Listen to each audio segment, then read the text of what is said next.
যদি এদেশের দায়িত্বশীল নেতৃত্ব, আমি জনগণের কথা বলছি না, জনগণকে আমি ধরে নিচ্ছি যে আমার মতো অশিক্ষিত, আমরা জনগণরা যারা আমরা অশিক্ষিত, আমরা ক অক্ষর গোমাংস, আমাদের নেতৃত্ব কিন্তু বিরাট বিদ্বান সব, ওরা ইংরেজিও বলেন আবার।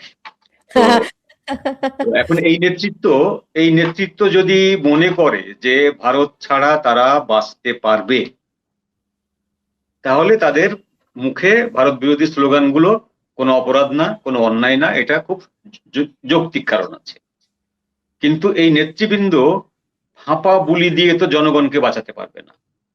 বাংলাদেশ হচ্ছে জন্মগতভাবে ভারতের উপর নির্ভরশীল, এবং এই নির্ভরশীলতা বাংলাদেশ কোনোভাবেই কাটাতে পারবে না, একটা মিরাকল ছাড়া কাটাতে পারবে না। সেই মিরাকল আজ পর্যন্ত কেউ ঘটাতে পারেনি, পারবেও না।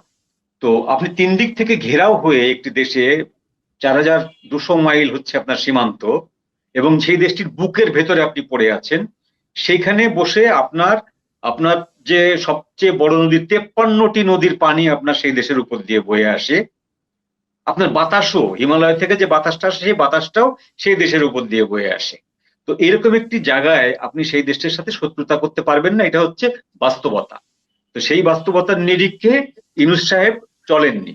ইউনূস সাহেব তার অন্যান্য যে প্রভু আছেন, তার বড় প্রভু আছেন, বাইডেন প্রশাসন ছিলেন, এখন ট্রাম্প প্রশাসন, তার ডিপ স্টেট আছে, তিনি বিশ্বের বিভিন্ন বড় বড় দেশে যে পুরস্কার বাগিয়েছেন, পুরস্কার রাখার জায়গা নেই তার ঘরে, তিনি মনে করেছেন যে ভারতকে ছাড়াই আমার চলবে।